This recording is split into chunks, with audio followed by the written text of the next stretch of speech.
Lisa Bodie. I'm representing the Mindful Land Use Solutions Group. And thank you for coming today. I'm just curious if you were here because you knew about the land code, the minimum square footage meeting today, and that's why you're here for this presentation. Woo! So thank you for coming. It's been a lot of work, and I want to commend the Planning Commission because they put this out last year, and we came in very late. And I know that's very frustrating when you've put things in place, and then all of a sudden your community's like, whoa, wait, we're here. But we really do want to come in with an open mind, being people-centered, and our intention, what we put up here, because I don't know, how can you see in the back room, Carmen? Because I got to decide how much I'll read off and not, and you're probably the farthest person. I can see the white, but not the black. Okay. So what we were saying is our intention with this group is to support the homeowner builders and with construction in the county, but to keep housing affordable in Saguache. So just being really people-centered, being mindful, understanding we have different skill sets. We've got to use all of our different technology that we have to really come together as a community. So I'm going to start this though. It's an introduction by Suzanne Rouget, and you'll probably have to hit that little. So she's a Moffett resident and in our audience today. So here we go. My name is Suzanne Rouget, and I live in Moffett. I first wanted to thank you for allowing us to participate in the process of decision making, and also allowing us to make a presentation regarding the minimum square foot requirements for building permits in the unincorporated Saguache County. Saguache County Mindful Land Use Solutions is comprised of citizens representing the entire county. We are here together to solve problems from diverse perspectives. We recognize the blight and hazard issues and share a sense of urgency in addressing them. We just don't see how creating obstacles with permitting and fines solves these issues.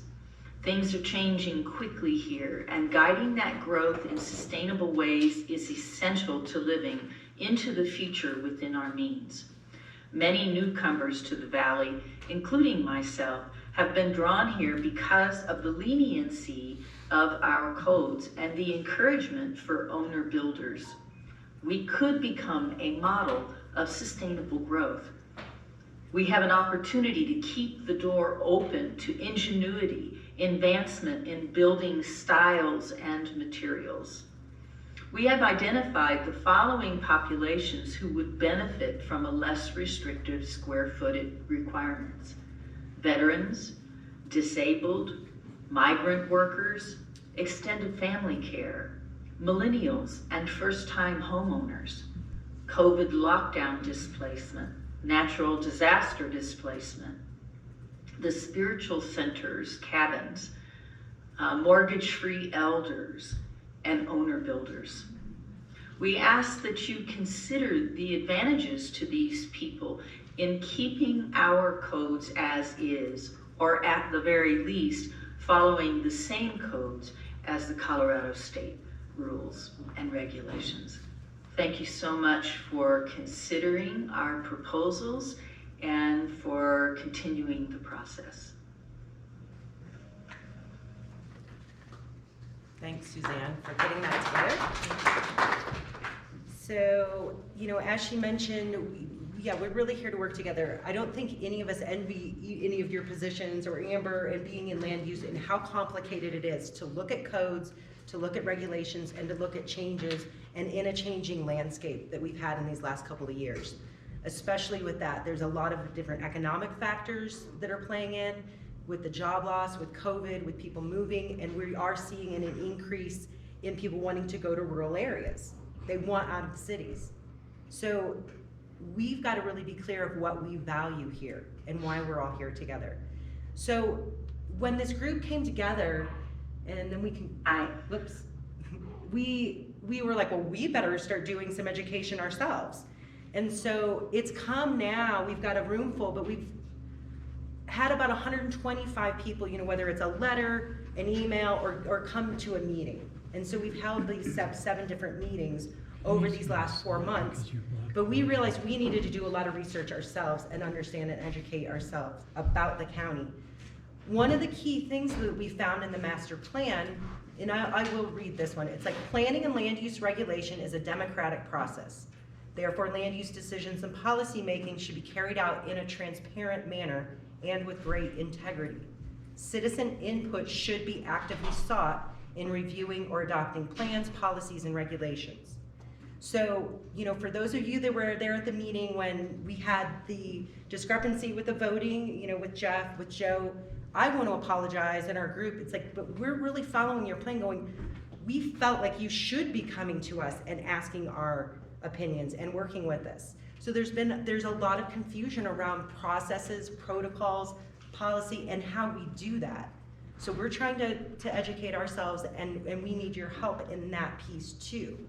Because, and hopefully you got those, but I made it very clear to the county commissioners, neither one of you we thought had done anything wrong or broken your oath to be a commissioner with the discussions you had with us on how we move forward. So, then we kind of went, within the master plan, there's a couple of pieces on page 22. It's saying that you want to help make housing more affordable.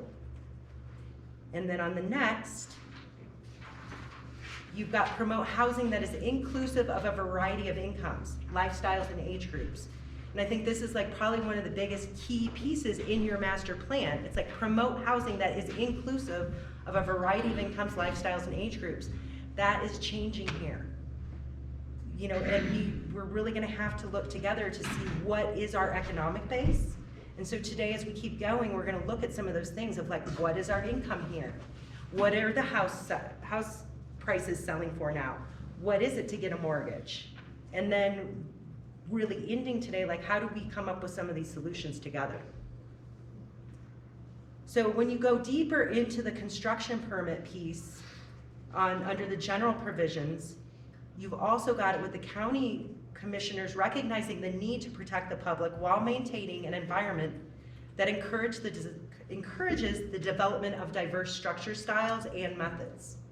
And this is a lot of what we're talking about when we get into smaller square footage. It can be more unique. It can still be very clean. But it's very affordable as well. Second point in that construction permit, it says it is also understood that it is in the best interest of the county as a whole to preserve a diverse economic structure in which I'm gonna say that again, all residents can obtain suitable housing. And that's our issue that we've been trying to bring up these last few months. We have a very large percentage of people we've either been saving to build or living small to build, or with new people coming in with seniors.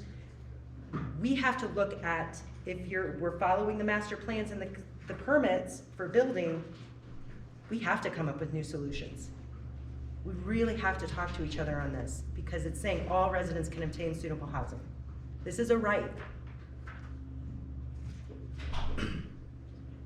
So this led us down the rabbit hole of area median income. And so this is just a definition. If you haven't been familiar with that term, it's just basically that midpoint. So we have so many people here at this point of the scale on our income levels, and then you have the middle, that median point, and then you have everyone else that's here. So half of the households in a region earn more than half of that median, and half earn less. So if we're gonna start looking at everyone that can afford housing and building here, and we're saying we're including the whole range, we've gotta look at the whole range. Because income really is probably your biggest factor in buying, building a home.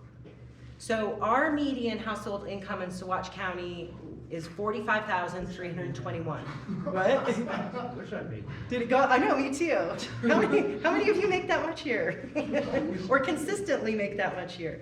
This is, I'm trying to get facts to, a lot of people in this room have done research on this. We're trying to get it from like the census and from Accurate, and we're fortunate that we had that census done in 2020, that we actually have some current information to look at that's not 8 to 10 years old. So here's where it gets a little trickier. So the median home sale price though, and I worked with Nick, who's a real estate agent and has access to other sites and nice little sliding codes and printouts. What we just looked at is in February of 2021, our median home, so once again, it's that same thing if you would have with your income. Half the homes are below this and half are above it. 256,000 in 1 year to February 22, 348,000 is the median price of a sale of a home. So we've gone up almost 100,000. So if we're saying 2 square footage reduces our property values, we have a lot of small homes here. I think we've got to start thinking that economic resiliency really does equal housing diversity. We all have a little part to play, whether it's like we're in the service industry, we're working in the county, we're working at the school. We've got to look that we are all in this together as our county. So this is where it gets a little more tricky. That's why I needed Nick. He's like, okay, if you make $45,000, the common rule of thumb is you don't want to spend more than 30% of your income on housing, okay? And so we did a little math, and what do you qualify for then? I'm like, well, what would we qualify? And that AMI, basically, it breaks down at what the standard mortgage rate is right now at 3.5%. You could qualify for a $177,000 loan. Well, you're not gonna qualify even for our median homes then. So forget about anything above that range.